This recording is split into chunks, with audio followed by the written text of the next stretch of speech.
Patrol. Paw Patrol dominates Saw 10 and the creator at the weekend's box office.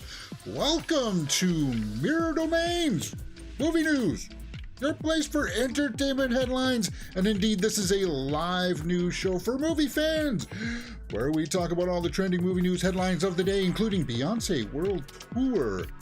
Movie trailer is out. Is it as good as Taylor Swift's? We'll just have to wait and see. We've got a SAG update. Todd McFarlane says that Spawn reboot for 2025 is guaranteed. Do you believe that?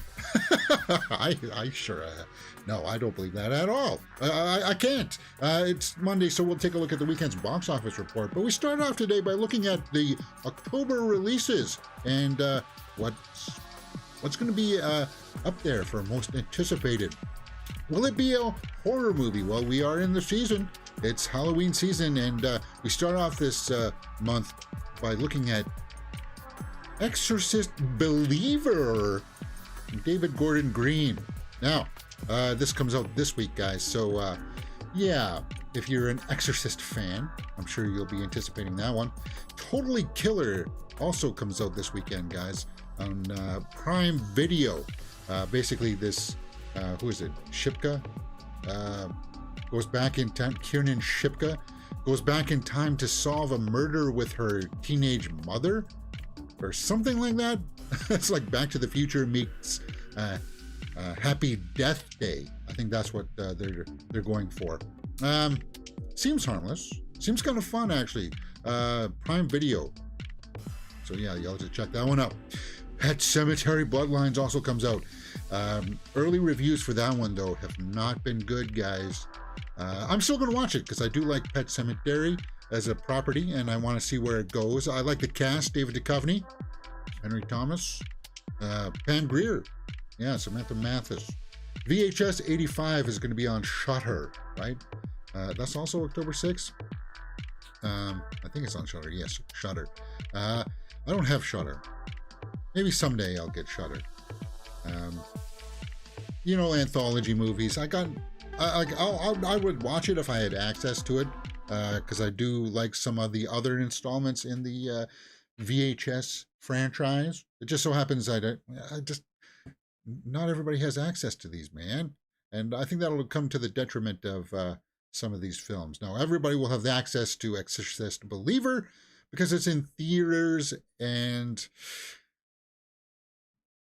it's Monday, guys. Comes out this Friday. Where's the buzz? Like, nobody's talking about this movie at all. Dear David, VOD October 13th. Dear David is a ghost story. Okay. Never heard of it. Dark Harvest. Theatrical October 13th. Digital October 13th. Theatrical October 11th, James. Oh, okay. The synopsis. In a cursed town, the animal harvest becomes a brutal battle. Oh, yeah, that's right. It was like a mix-up of The Purge, but with, like, Children of the Corn. And instead of, like, the monster being on the kid's side, they got to kill the monster or something like that, right? And if they don't kill the monster, then it's going to be like the apocalypse, right? It's something like that. It's really weird. Actually, I kind of like that trailer. It does remind me of that. Coming out this month also is Five Nights at Freddy's, October 27th. So it's not until like the very end of the month. And I don't know if that's going to work for it or not. It'll get a big opening weekend because that's Halloween weekend. Maybe they're counting on that being the fact that it's going to be front end, and then it's just going to go drop off. But why? Why wouldn't you want 2 weeks there? I would have put that out just a week earlier so that, the people that go see it the first week, then the second week is Halloween weekend. Everybody will be going out to see it then. I don't know. Suitable Flesh, October 27th. H.P. Lovecraft adaptations. Heather Graham, oh yeah, that's that one, where she takes over people's bodies a little bit by having relations with them. That's what that is all about. Thanksgiving comes out November 7th. So that's just a bonus. Yeah, I saw the trailer for uh, Thanksgiving on Saw 10 this weekend, and I think that one looks like it's going to be a lot of fun. It looks like it's going to be silly, ridiculous. Eli Roth. Um, that's not until November though. That's up on the Joe Blow guys, and Joe Blow also has a poll for the most anticipated. So out of the horror, there's some other ones that are coming out, like Killers of the Flower Moon, the Taylor Swift Eras Tour movie comes out as well. Pain Hustlers on some streaming services, The Killer, The Holdovers. What is your most anticipated? Is it Exorcist Believer, The Strange Way of Life? Killers of the Flower Moon will be up there for a lot of people. And oddly enough, I'm on the minority when it comes to Five Nights at Freddy's, where I'm kind of like, meh. Lots of people are hyped for it, man. Lots of people are hyped for it. So I'm thinking it's either going to be that. Of course, you guys know that I am a Swiftie. Anatomy of a Fall also is like a French movie where a woman gets accused of murdering her husband, and not everything seems to be as it, well, is cracked up to be. It's like, did she do it or did she not? Yeah. So my vote will obviously be for the Taylor Swift movie, but let's see what other people think. Killers of the Flower Moon, Scorsese wins out. Actually, dominating the rest of the people here is with 507 votes. And then it's Exorcist Believer. So maybe Exorcist Believer will fare well this weekend at the box office. Maybe it will. The Killer. What the heck is that? Let's go to that. Oh yeah, Fassbender. That's that. No, but that's on Netflix, right? Fincher. September 3rd, initial release. If that's out on Netflix this month, guys, we will be doing a full live watch along for it, because I like Fassbender, I like David Fincher. It's going to be worth the look. So that's intriguing. It's not a must though. It's really, for some people it is though. Third, and I thought Five Nights at Freddy's would be higher up there, and so did I think for Taylor Swift, but I guess I don't know. What do you guys think? What's your most anticipated? Is it Killers of the Flower Moon? Scorsese, 3.5 hours? Let me know in the comments below and we will talk about it. Pfeiffer there in the live chat says, hey, how's it going? All right, let's continue the stories.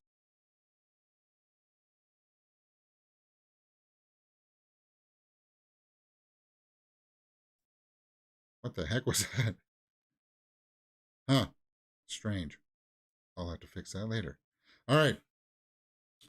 It's Monday, guys. Let's talk about the weekend's box office report. Paw Patrol dominates, completely wipes the floor with Saw 10 and The Creator. So this is the weekend of September 29th to October 1st. The top 5 are Paw Patrol's number 1, The Mighty Movie. Yeah, Paw Patrol, The Mighty Movie is number 1. Number 2 is Saw 10. Number 3 is The Creator. Number 4 is The Nun 2. And number 5 is The Blind. I don't even know what the heck that Blind is, but we'll take a look at that in a few moments. So, all new releases in the top 5 except for The Nun 2, which still holds in there at 4.6. And that's awesome for The Nun. It drops down to the 4th spot, but we kind of knew that. Now, on Friday, we kind of forecast that I thought it would be between Saw 10 and Paw Patrol for the number 1. But I also said that I would not be shocked because it's a kid's movie. It's more of a family-friendly kind of a thing. And it was released in more theaters, 3,900 theaters, as opposed to Saw 10, which is only 3,200. Yeah, that it could very easily make the number 1 spot, and it did with $23 million. So Paw Patrol, $23 million. The Mighty Movie, and 24 internationally for a worldwide total of 47.4 million on a budget of around $30 million. So Paw Patrol, The Mighty Movie. Guys, this is a movie that I'm not going to watch, obviously, because I'm a kid. I'm not a kid. Well, I'm a kid at heart still, but yeah, I have more evolved tastes. I understand that there could be humor in there that's mixed in for adults and stuff, but it's just why would a 40-plus-year-old man go to sit in a theater all by himself to watch a movie like this? It's with a bunch of kids.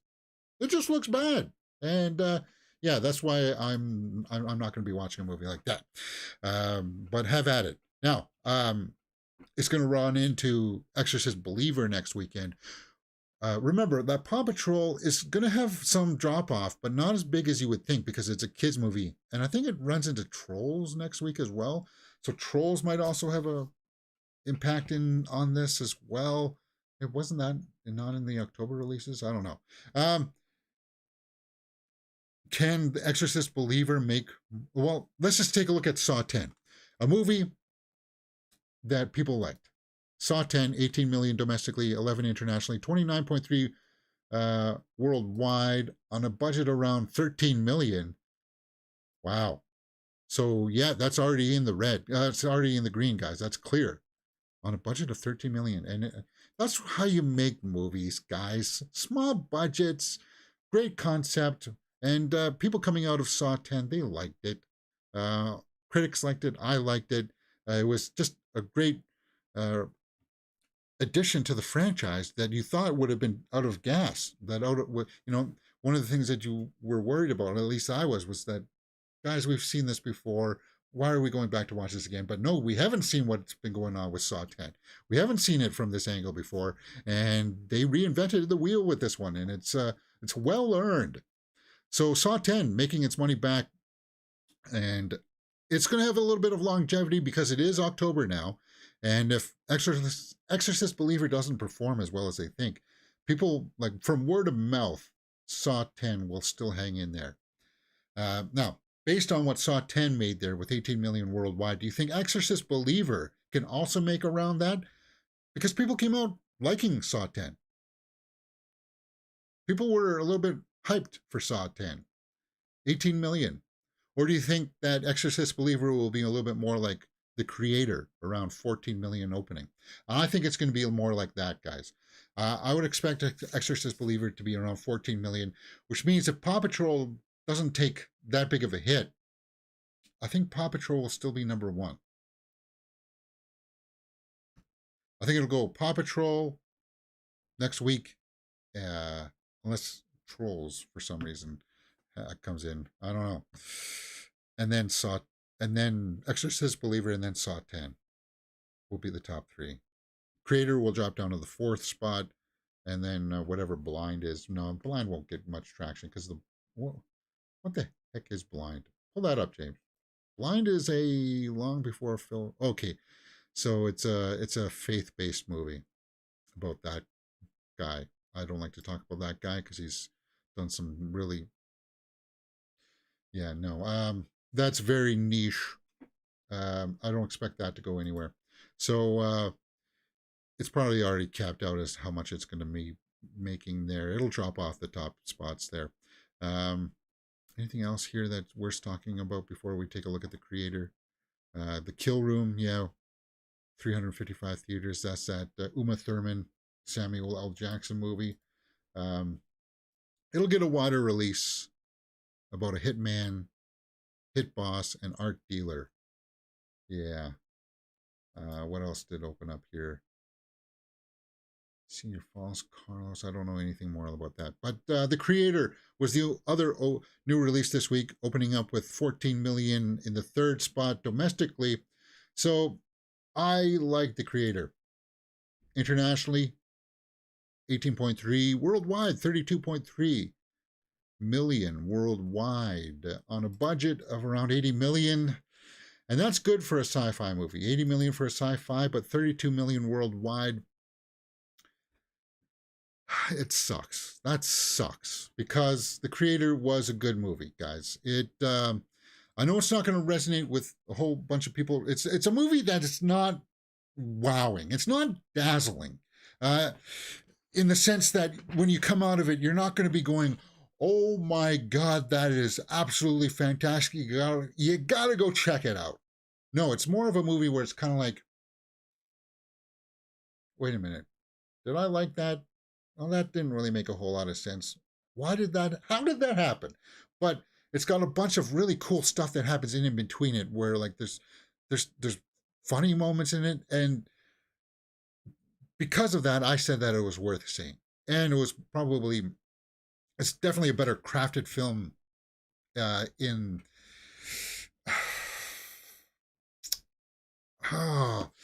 in its execution of like the technical bits, the technical achievements here with the visual effects, with the cinematography.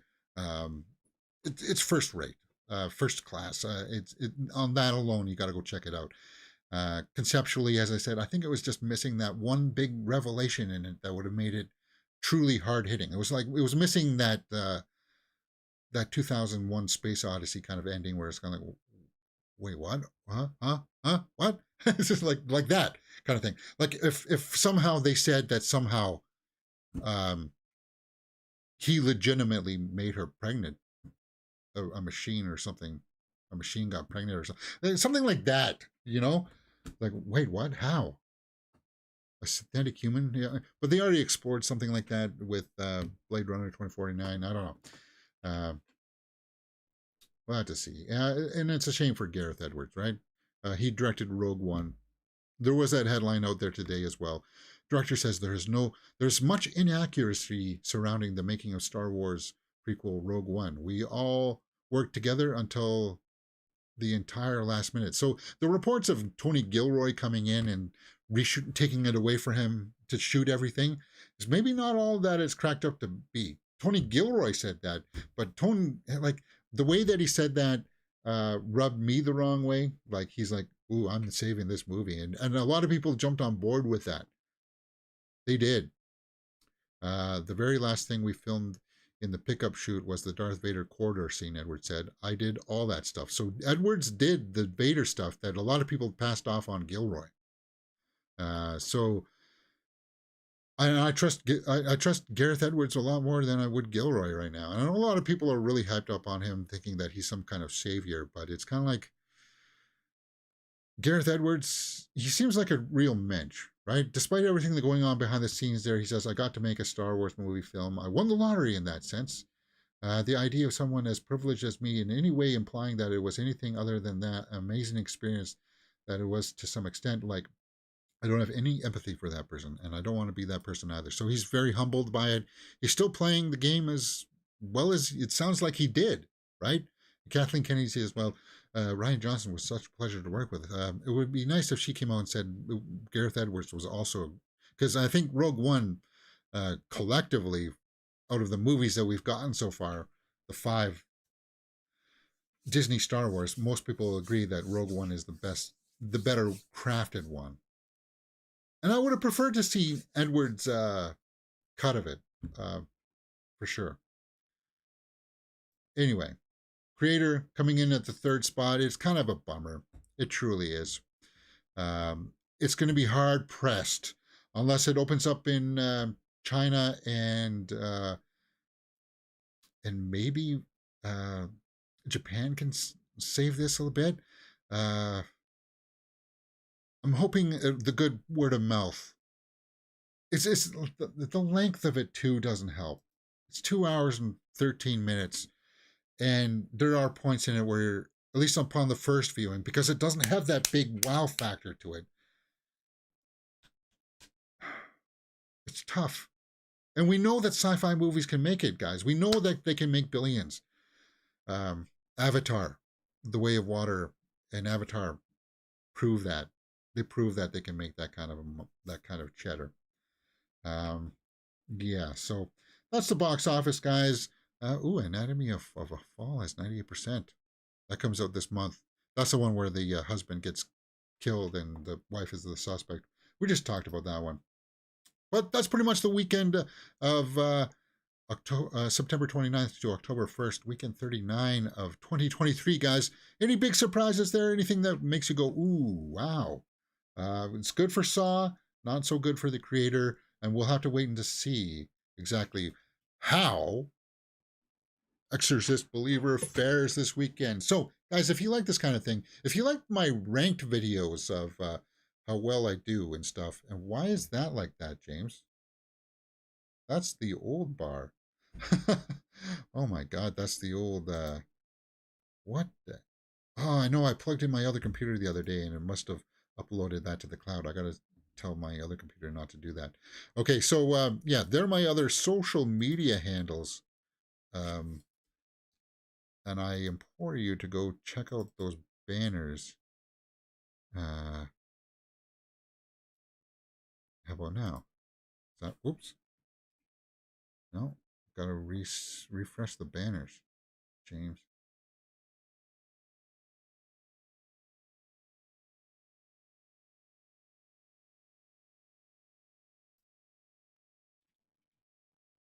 There we go. That's the updated one. Yeah, go over on Twitch. We did a painting stream yesterday. We moved forward this painting a little bit. Um, yeah, so that one's coming along nicely. Working with some water lines in that one. And hey, my reviews for the creator is up on the channel right now, and Saw 10. I had lots of fun with that. With both of those, straight out of the theater reactions are up as well. Full movie reactions for No One Will Save You, an alien abduction movie. Ahsoka 7 is up right now. On Wednesday is the finale, guys. So come join us Wednesday morning for the finale of Ahsoka. Episode 1 of Survivor's up on the channel as well. We're getting into a new season, Survivor 45, on every Thursday, 10 a.m., guys, because it's 90-minute episodes. And, of course, then you know that we do movie news here throughout the week, whenever we can squeeze it in.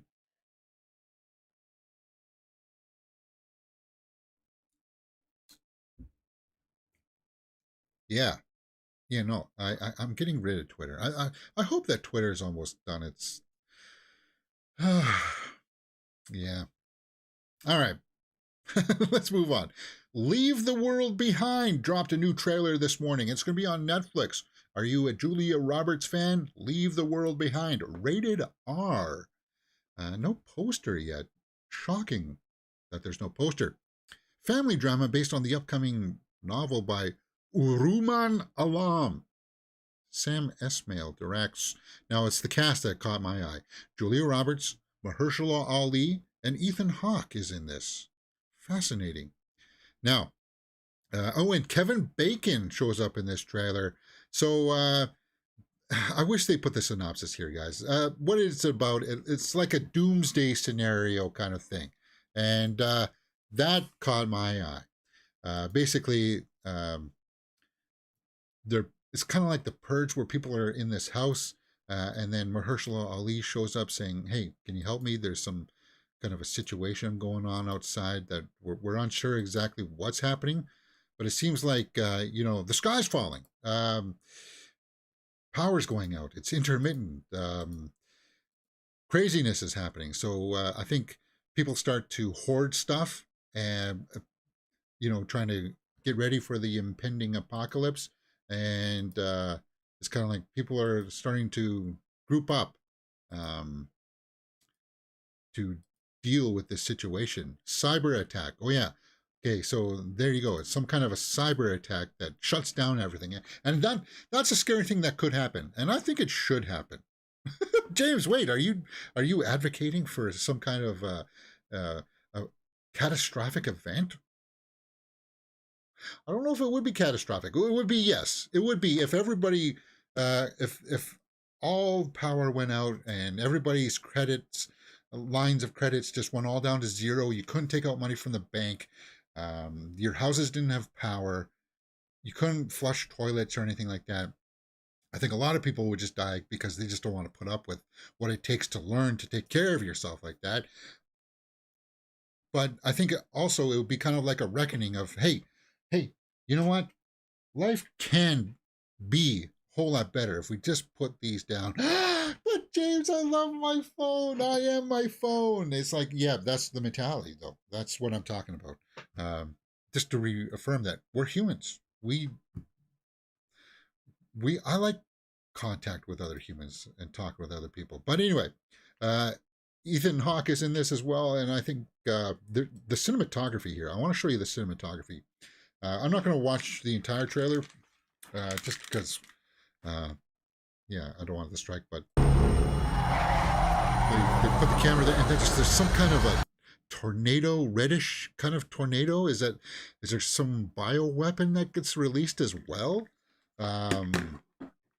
It's freaky, man. It's really freaky. And of course, Ethan Hawke, he can deliver. He's a very talented actor. That's not Timothée Chalamet. That's somebody who looks like him. They're stand-in, I guess. But I do like Julia Roberts, and her taking on this kind of a subject matter. It really intrigues me, based on the best-selling novel. And I'm guessing that Kevin Bacon will be like a hoarder, kind of a recluse character that they will run upon and ask for help, but he'll be like not altogether up there, which Kevin Bacon can do. That'll be fun to see. Yeah, and I like the use of horrific imagery here. I think, yeah,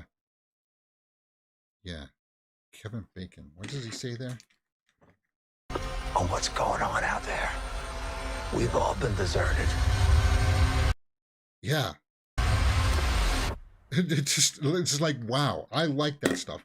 I like the doomsday end of world scenario. And Mahershala Ali, you know, what do you guys think? Do you think that Blade movie's actually happening? Like, there he looks like, yeah, he could still pull it off. But I mean, he's soon going to be 50, man. Leave the World Behind. Very, very interesting. And I do want to check it out. It's going to have a limited theatrical release in November. And then it's going to be on Netflix on December 8th. So if I don't get out to the theater to watch it, we will do a full live watch along on that for this channel here on December 8th. So we got a lot of good movies coming out on Netflix that we will be doing watch alongs for. We've got Rebel Moon also in December. Let's see what people are saying in the comments. This is how you do a trailer. No idea what's happening, and I love it. Oh my God, Julia Roberts and Ethan Hawke together in a movie. Can't wait to leave the world behind with this epic trailer. By the way, imagine if the YouTuber used an AI tool like something. What? Okay, so that comment goes off the rails. Written and directed, yeah, guaranteed amazing. Well, there's somebody who's a fan of the director. Who is it? What else did this person direct? Let's go over and take a look. I'm not familiar with Sam Esmail. Let's just pull up his resume and take a look. Mr. Robot. Okay. Comet. He's produced some stuff. Let's take a look at his directing credits. He's directing a TV miniseries called Metropolis. Comet. Deep Down Force. So he hasn't really directed that much. 38 episodes of Mr. Robot. A lot of TV stuff. So this will be his first big venture into directing a full feature. And he landed a supreme cast, I would say, to launch his movie career. Leave the World Behind trailer, guys. What did you think? Can't wait. Julia Roberts and Kevin Bacon back together in 33 years. Ethan Hawke. Oh yeah, Julia Roberts and Kevin Bacon were in Flatliners, right? They had good chemistry in that too. Like, they were in minimal scenes, but I liked it. Ethan Hawke and Kevin Bacon look alike. Now they're finally doing a movie together. Good to see Ali again since Marvel has him in a holding pattern. Yeah, we already talked about that, about him being Blade. Talk about predictive programming. Seed. I don't know what the heck that person's trying to compare books, but interesting trailer. Leave the World Behind. Yeah, I want to check that out. All right. What did you guys think about it? Let me know in the comments below, and we will talk about it. Moving on to Francis Ford Coppola. He was asked this, or he posed this question on his social media Instagram. How often do I think about the Roman Empire? Well, he says quite a lot. As the Roman Republic served as an example for my country, America, and its institution, and was the inspiration for my upcoming film Megalopolis. Okay. So he researched how that all fell apart. Well, because we know that his upcoming movie Megalopolis is about like some big catastrophical event happens to like New York or something, and then some architect comes in to offer to rebuild it in this fantastical way, right? I believe that's what it is about. So you can see him coming from inspiration from that. Well, what causes that catastrophic event in his movie Megalopolis? Is it some kind of global warming or some other kind of event? But it sounds like we do it to ourselves, so I'm guessing maybe global warming. I don't care about the political messages behind it. I just thought it was kind of interesting that, yeah, and you'll find this about Francis Ford Coppola. And I'll give him this 100%. The dude does his research into uh, his inspirations for movies. Like if you've ever seen the making of The Godfather, he's got the entire book, Puzo's book, all put out into this big binder where he's gone through page per page and compared it to the script and stuff like that. He's very meticulous for Francis Ford Coppola. But I think for the most part, the casual person out there will be like, how often do you think about the Roman Empire, Francis? Oh, often. Cool. What do you think about there? What do you think about often? About movies? What do you think about? I can't, it's hard for me to say, but I think about Taylor Swift quite a bit. Oh, James. Do you have to do that? Yes, I do. I do. But, well, I'm a big fan. And everybody else seems to be a big fan of Taylor Swift. So let's move on to that story. NBC, Taylor Swift shows up for the second week at a Chiefs game. Yeah, but this time she wasn't alone in the box office. She was there with Ryan Reynolds, Hugh Jackman, and Sean Levy, who are the cast and crew of Deadpool 3. Oh, and Blake Lively was there too. Yeah, I think she's friends with Blake Lively, right? Sophie Turner was there as well. Sophie Turner and her are there together. So what's happening exactly? This is the big story. Are Travis Kelce and Taylor Swift dating? They just seem to be friends for right now, and they seem to be rolling with the press that, hey, if people are going to talk about it for out of mutual respect for getting notoriety out there, like people have gone out and bought Travis Kelce, like Swiftie fans have gone out and bought a whole bunch of Travis Kelce's jerseys and stuff like that. It's good for marketing and fine, but here it would seem to suggest that she's just in there with a bunch of other celebrities cheering them on. The Chiefs. Nobody wants to see the Chiefs win again, do they? I don't want to, but because I'm a Bills fan. Hugh Jackman is behind Taylor Swift here. Fascinating. I guess we don't need the audio on for that. Sorry about the quality. This is just the quality of the video there, guys. Behind Hugh Jackman? That doesn't look like Hugh Jackman. That looks like... no, that's Hugh Jackman back there. I don't know who that is. Oh, is that Blake Lively? Yeah, that's Blake Lively, right? I think. Yeah, that's Blake Lively. Oh, it's cool to see Taylor there. I couldn't handle all the security. It'd be kind of like, guys, please, I'm just trying to go to the washroom. You don't need to go in here and secure it all up. That's Sean Levy. That's Ryan Reynolds and Hugh Jackman right there. All right. Cool. Yeah, it's splashed all over the pages, guys. I don't understand this. Like even on CNN and normal news sites, it's like, what's Taylor Swift and Kelce doing? What are they friends? Are they going to have babies? Are they going to get married? And it's kind of like, for God's sake, can't they just be friends? I said this before. I just want her to be happy. It's going to be hard for her because she's got a whole bunch of cheddar. She's going to have constantly until like probably the day she dies, going to have that kind of security presence around her.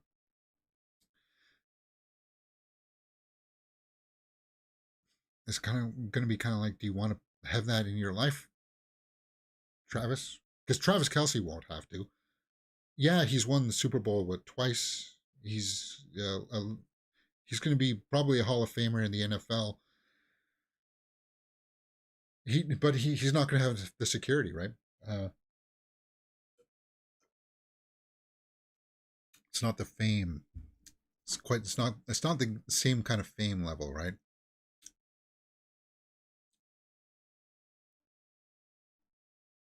We'll see. As I said, it's splashed all over the pages, so it's kind of like it's hard for us to not talk about it because it's like it's right there. All right.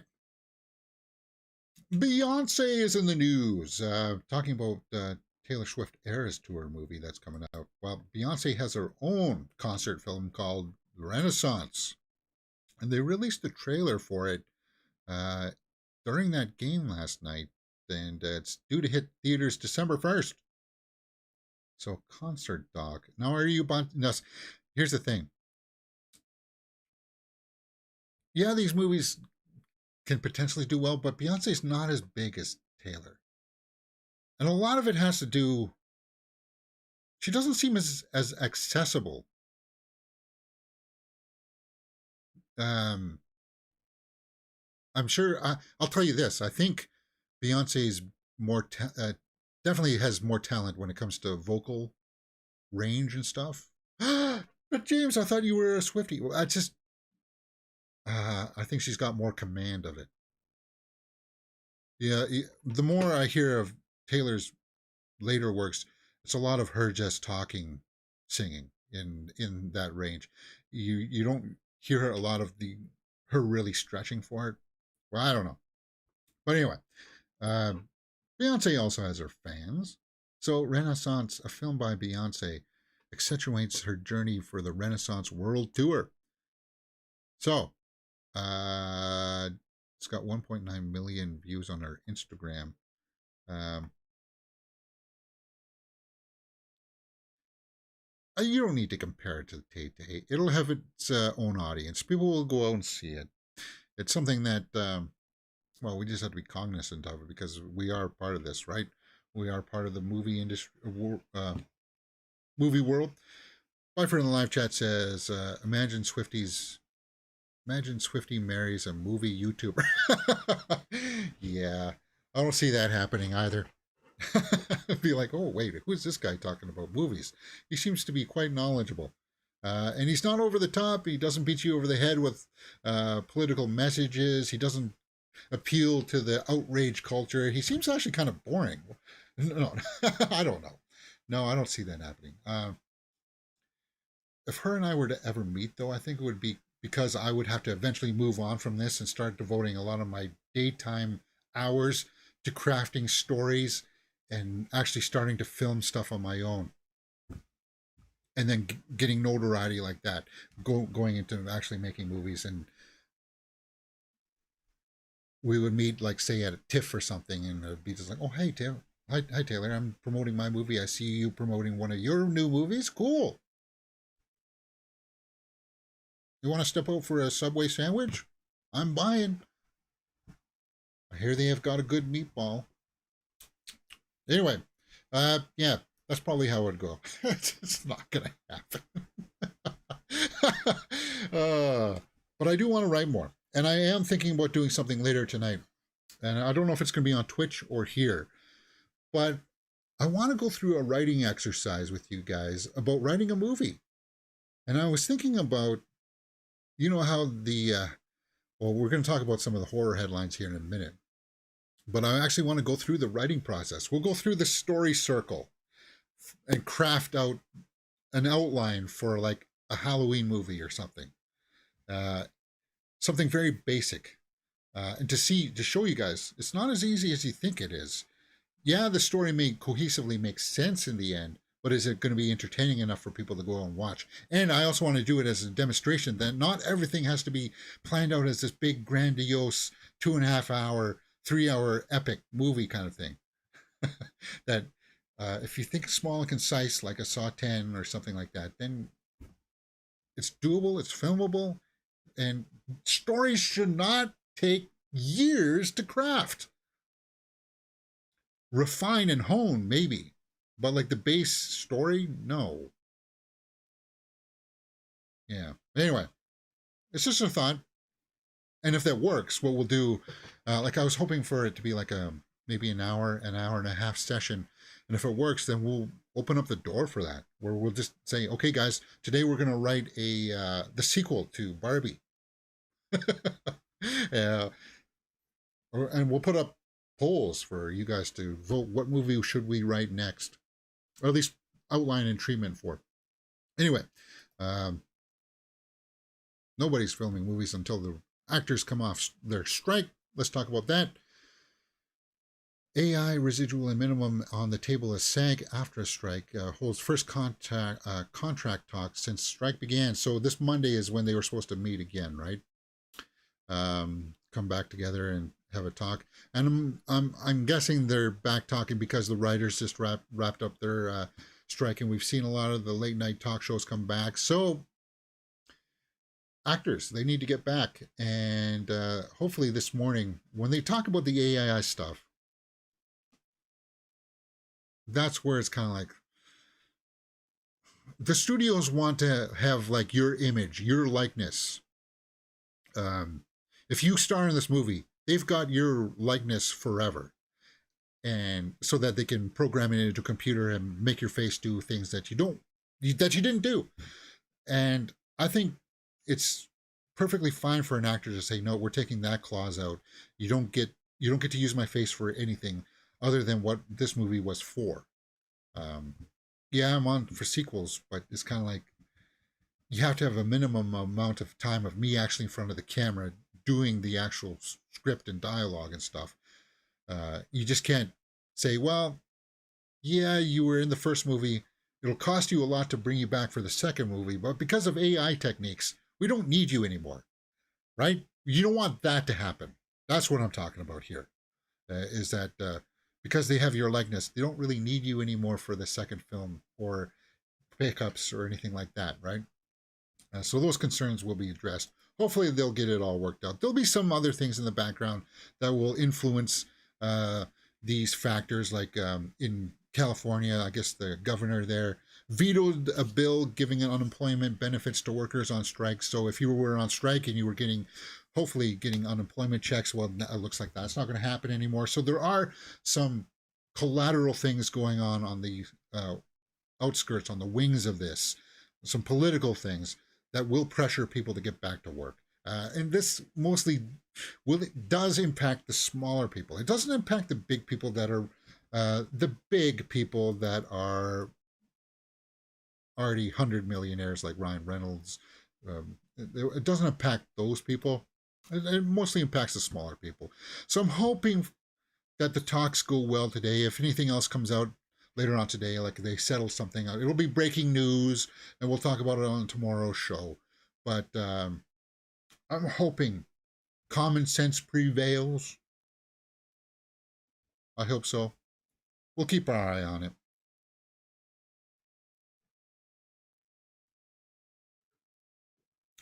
All right, let's get back into some horror movie news. You know, it's my bread and butter.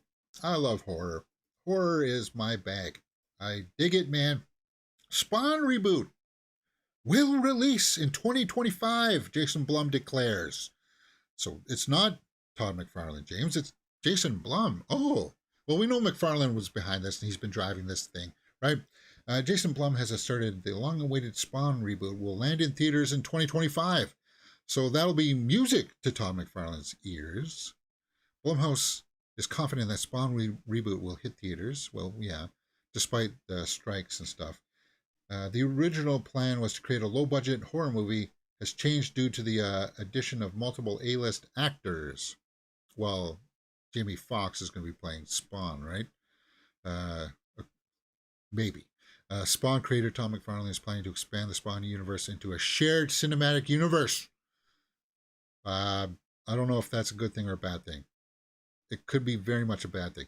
2025 is when Spawn is going to come out. I stand by that. I stand by that, says Jason Blum. Okay.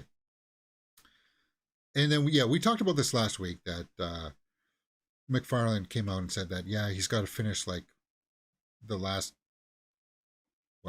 act of the movie.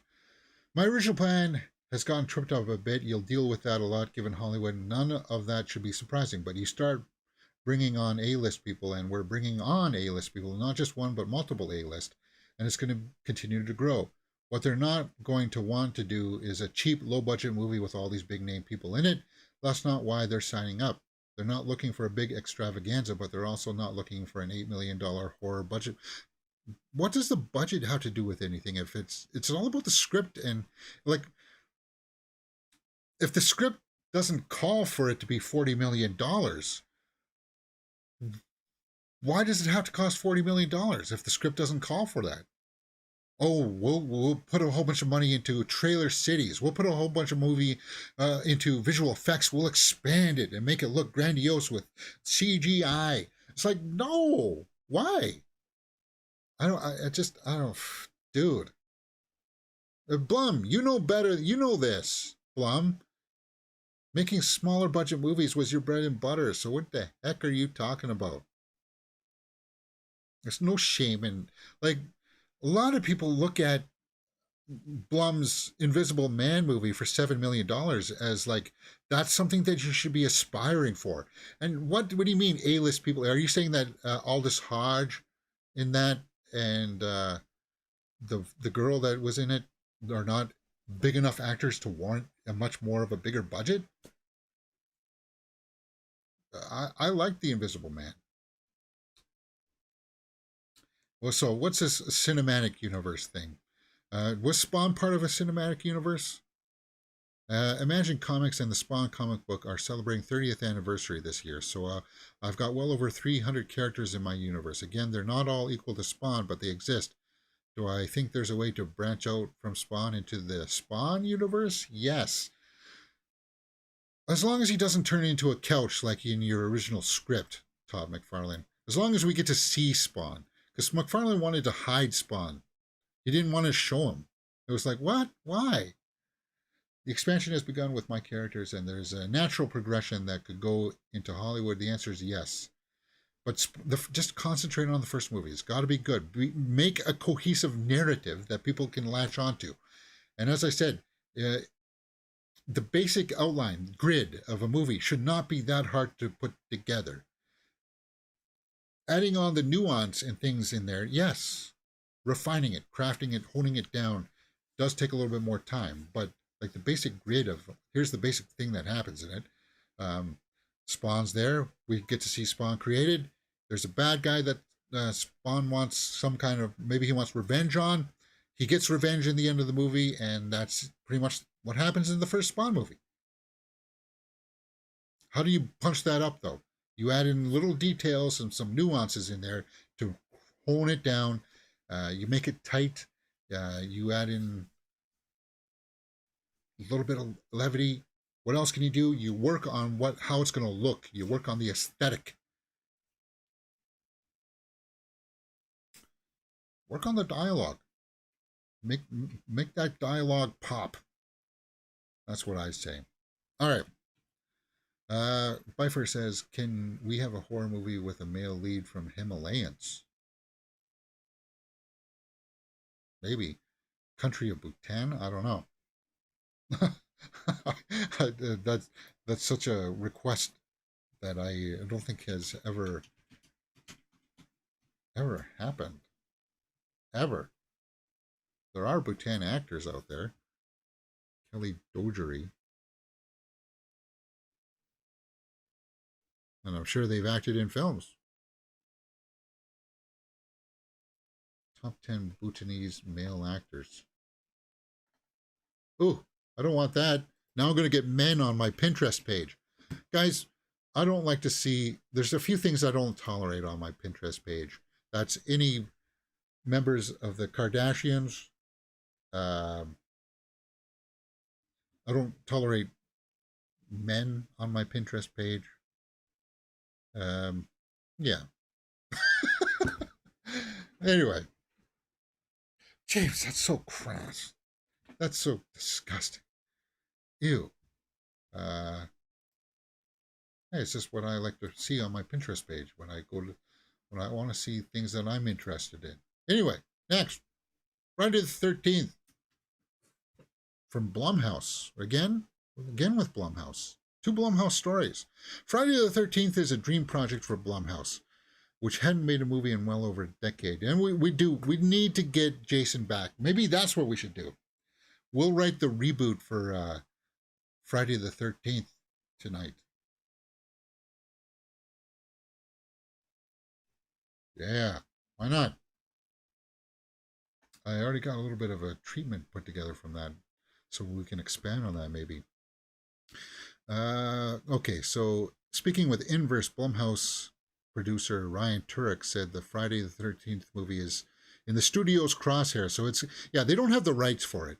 You got to buy the rights first. And to do that, you got to have like a plan, a roadmap, right? Jason Blum and I are definitely in agreement that Friday the 13th is the thing that we would love to get our hands on. I really want to go back to the basics. You don't need too many ingredients in a Friday the 13th film. You need a summer camp, you need campers, you need Jason Voorhees in a mask.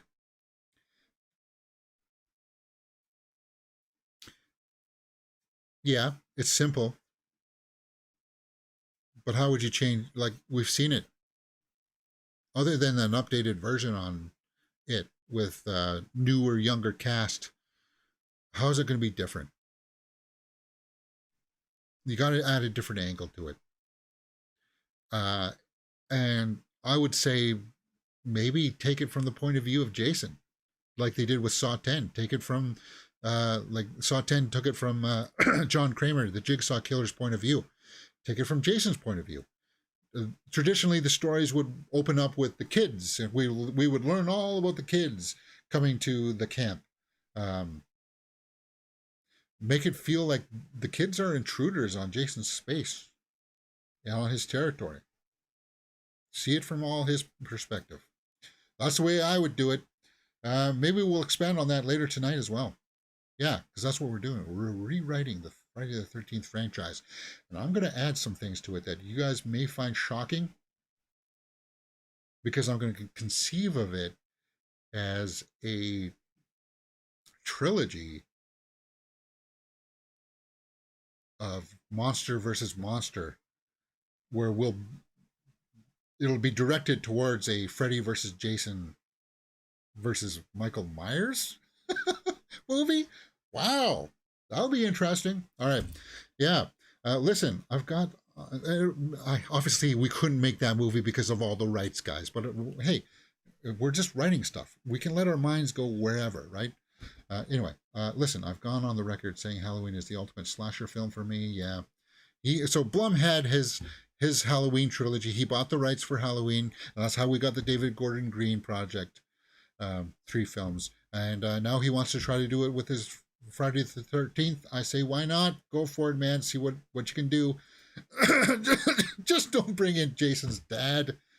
Like, that's what they were going to do. I don't want to see Jason's dad in there. For the love of God, please. All right, let's move on to some hit or miss headlines. If it's hit, we'll talk about it. If it's miss, we'll move on. General Ortega went full Wednesday and trolled all the haters who refused to eat kiwi skins. Honestly, I've never felt more seen. What? Well, I do like a good kiwi every now and then.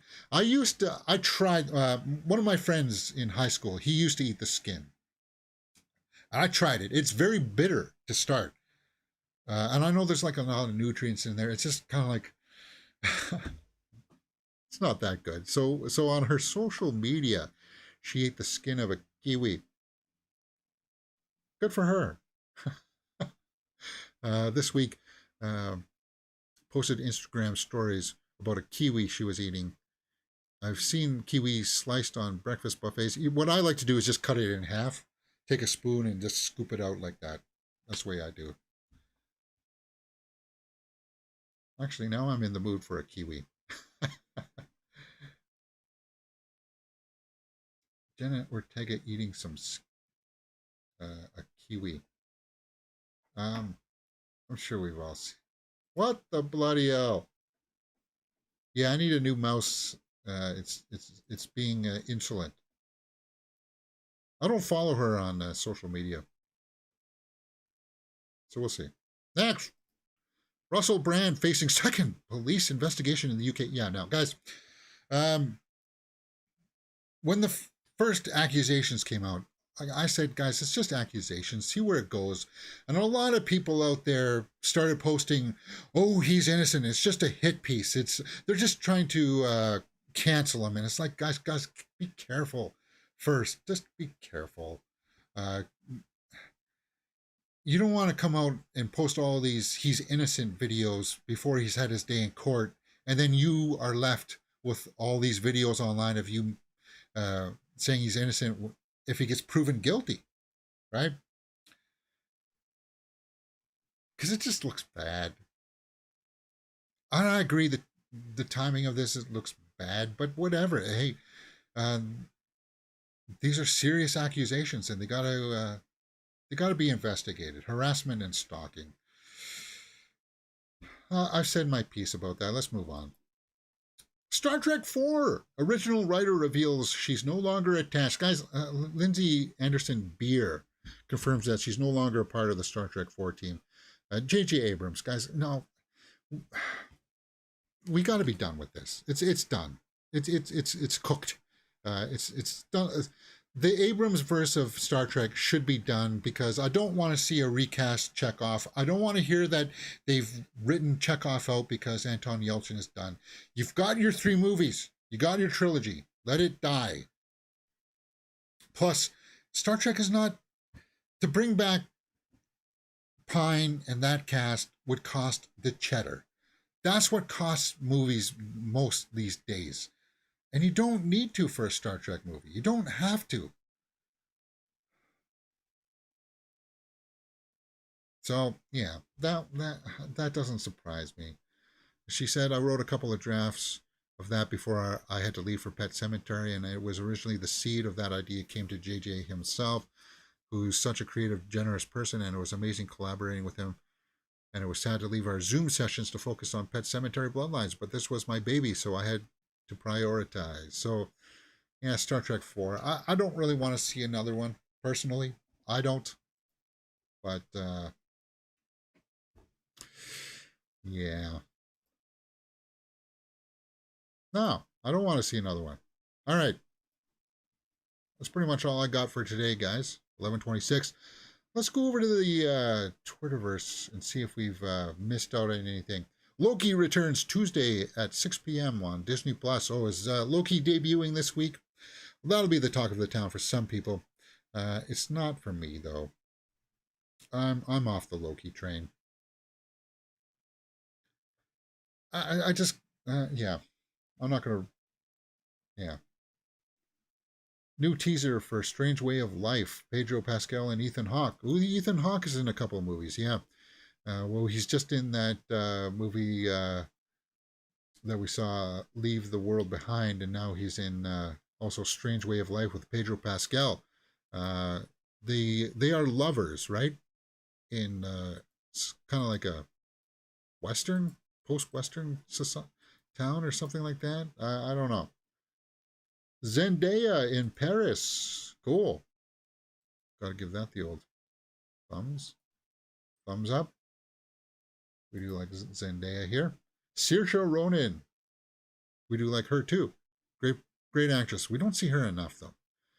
I want to see her in some other big projects. Zendaya and Saoirse Ronan at Louis Vuitton show. Louis Vuitton had his show this week. Okay, Zendaya. Leonardo DiCaprio in a featurette for Killers of the Flower Moon. Oh, yeah, Zendaya. She's got the line for sure. SAG-AFTRA will meet in negotiations today. Yeah, we know about that. New trailer for Leave the World Behind. Heartstopper.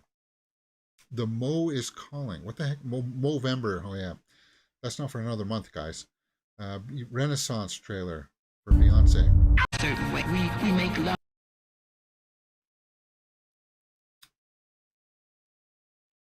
Theaters. Florence Pugh and Andrew Garfield in a show. Wait, are they together? No, I thought Andrew Garfield was married. No? Are they just friends? Very Barbie with the pink, right? No belt. I like that look. Finally creased pants.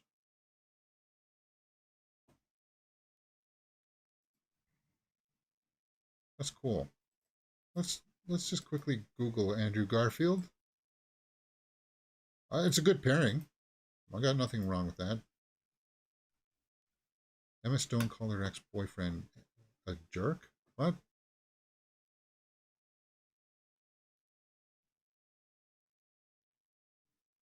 So he's not married. I thought he was, but whatever. Why do you care about Andrew Garfield so much, James? I care more about Florence Pugh. Denis Villeneuve Dune is now streaming on Netflix. Yeah. Florence Pugh for Valentino. After Party. Josh, Drake and Josh. I don't know what that is. Emily Blunt and Chris Evans on Pain Hustlers. This one is not being reviewed very well, guys. People who've seen this have said that it's awful. So I don't think we'll be watching this one as a watch along. I do like Emily Blunt. AI shooting is the trend for 2023. Timothée Chalamet and Martin Scorsese at Chanel dinner. Well, Scorsese says he's only got a few more films in him. So if he ever were to team up with Chalamet, hopefully they do that collaboration sooner rather than later. Chalamet has definitely got the talent to work with a Scorsese. Happy birthday to Marielle Heller. Okay. Timothée Chalamet. Rocking the leather. You like that leather jacket? Actually, I kind of do, actually. The monochrome look, all like that dark brownish, burnt sienna color. Apparently, that's the thing to do. If you don't know, just wear all the same color. Okay, returning films. Happy birthday to Emerald Fennell. Okay, happy birthday. Happy birthday to Michaela Coel. Okay. Florence Pugh in Paris Fashion Week. Simone Ashley and Valentino. The Nun 2 has surpassed 230 million at the worldwide box office. Oh yeah, we didn't look at that, did we? At the weekend's box office report? 231 million worldwide, and the budget was the budget for The Nun 2 was very reasonable.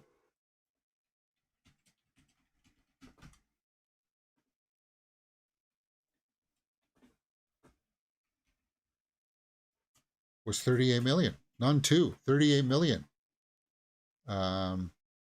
Yeah. 230. So it's made just under 200 million. Nun. We're going to see a Nun 3, and I'm on board for it. Bring me more Thaisa Farmiga. Chris Schobert in the live chat says, hey, so that's good progress for Nun. Really is. Oh, I wanted to address this as well, guys. We watched the wonderful story of Henry Sugar here on the channel, and I thought it was charming. I did. Now, the other ones, The Swan, Poison, and Ratcatcher, have been released. Those ones are only about 17 minutes. So I thought about doing watch-alongs for those as well. I won't unless you guys think that is worthwhile doing, but because they're shorts, it's Wes Anderson continuing that kind of style. The only other one that really caught my eye was maybe Poison, because it still has Benedict Cumberbatch in it. I think they all have Ralph Fiennes in it. He narrates all of them. So if you're a Ralph Fiennes fan, then go for that.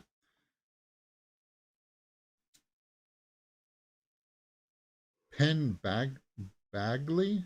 Okay. Saw 10. Andrew Garfield? Yeah, if you've got the waistline that can do it,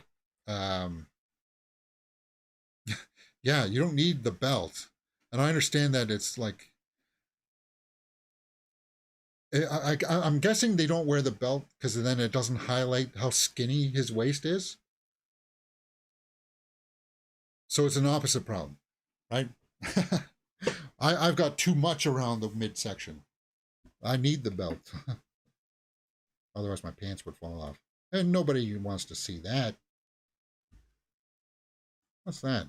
It's got like a kilt almost kind of thing that he's got on. Weird.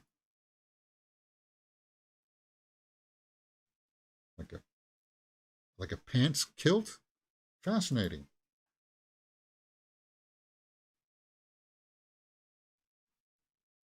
Happy 34th birthday to Brie Larson. That was yesterday.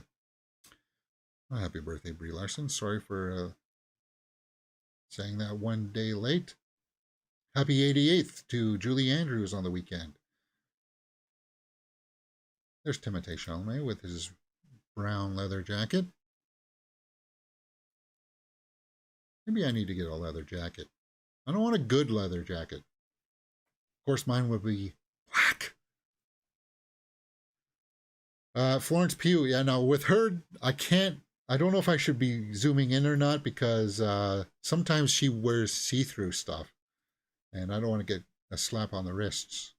Happy 41 to Kieran Culkin. All right, Beyonce. That's pretty much all that I'm seeing here, guys, this week. So, with that being said, I want to wrap this up early because I got to run out to Walmart, and then I will be online this afternoon for some World of Warcraft. Actually, we should probably do an hour of Tomb Raider as well. I don't know. We'll see. There's just so much to do. And then this evening, I do want to get into that writing exercise. We'll write the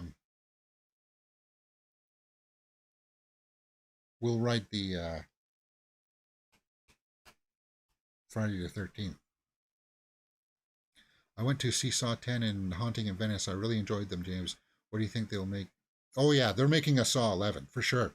Now with that box office, Chris Schobert, with that box office, because what did it say?